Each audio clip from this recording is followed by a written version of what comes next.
cover two other GOATs, Shaq and Kobe?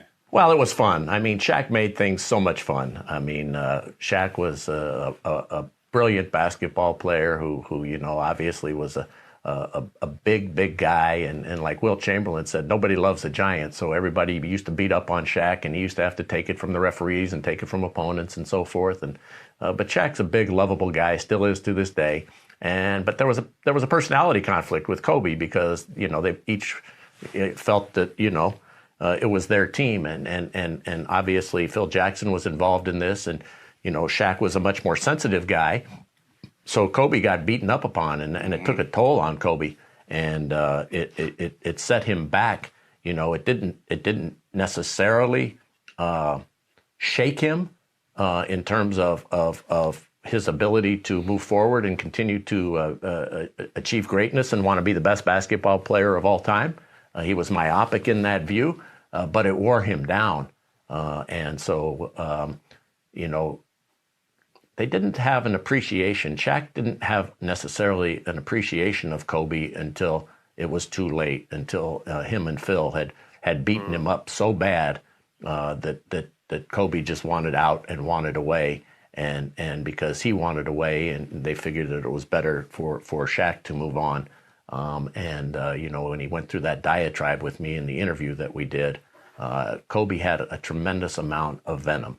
And one thing I think that having been his teammate, Matt, and then having that famous thing where, and you saw where he didn't flinch when you were with the Orlando Magic. One thing about Kobe was myopic, and he just wanted to win. And if you were in his way as an opponent, he got you out of the way. And if you were in his way as a teammate, guess what? He treated you the same way. He got you out of the way.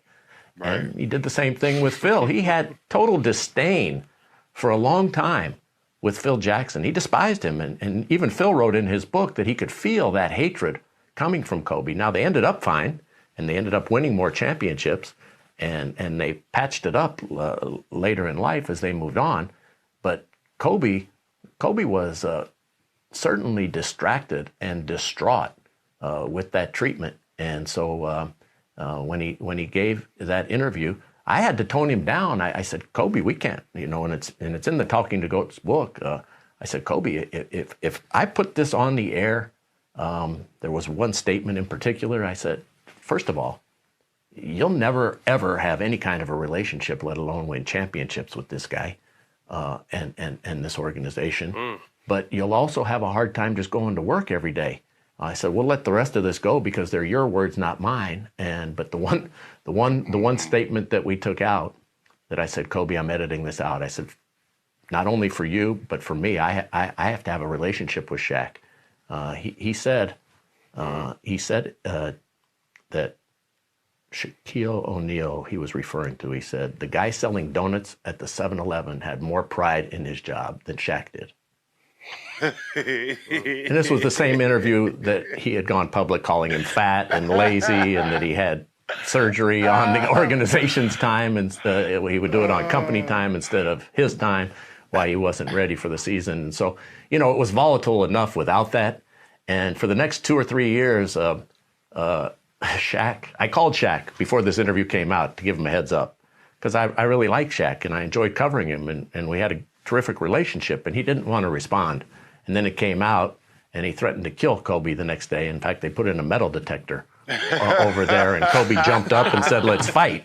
Okay, and all of this has been confirmed by Shaq as recently as the All-Star game this February in Chicago, and by John Black, the PR director of the Lakers, former PR director. But anyway, I called him to let him know this interview was coming out, guys, and he didn't want to respond. But for the next 2 or 3 years, he called me Trader Gray.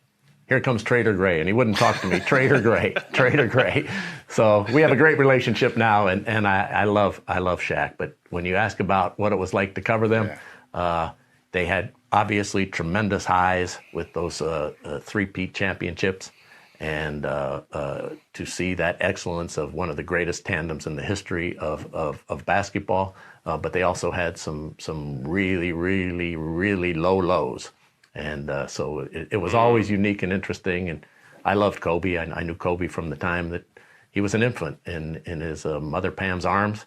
I was a scout, believe it or not, guys, for the San Diego Clippers for Paul Silas and Pete Babcock. Wow. So I had known Kobe as just, I'd seen Kobe grow from when his dad, Jelly Bean, played for the Clippers, and obviously my time in Philadelphia and then so forth. But still hurt and grief that loss, and it's just tragic for Vanessa and the girls and the other families. But covering them was a great joy, and it was really, really an interesting time and something that we'll never see again. Nothing. You know, what I find interesting, obviously, is to me, knowing Kobe the way I did, and when I hear new stories, he used all the negativity as fire. Like, that's what you saw on the court. That Mamba he had a way of channeling all the other noise and distractions and bullshit into fire. But then at the same time, it's also amazing to hear the human side, to let people know, like, people have feelings. Like, this really wore him down. And I never knew that. And like, to me, like I said, it's just interesting, especially when you're hearing about the GOATs, but just people in general. I think often people think we're robots, that we're just straight athletes, and because we make money, nothing affects us, nothing.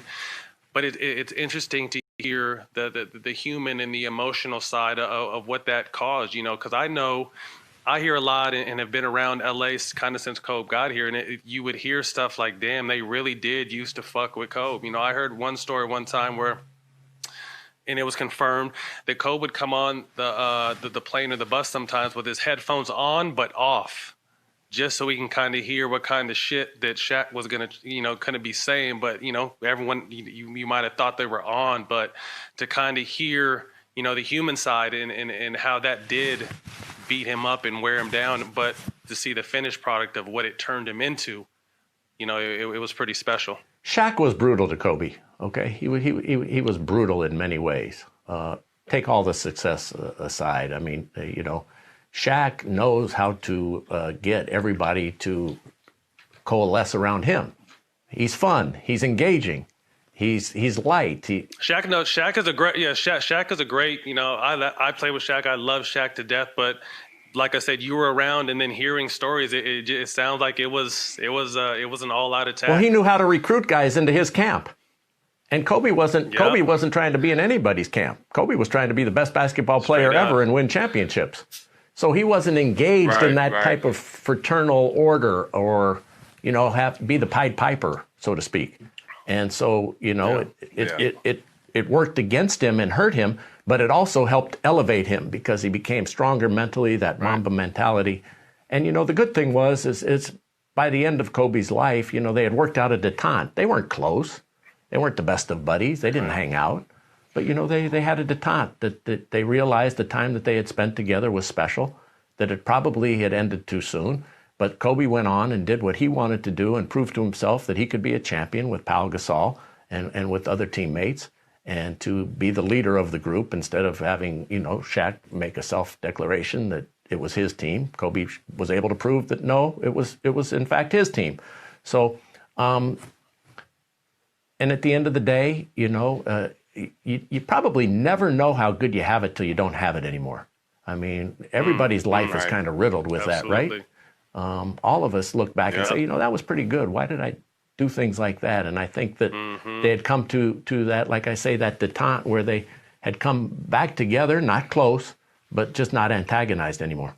What made Kobe, in your eyes, so special? He cared so much. He cared.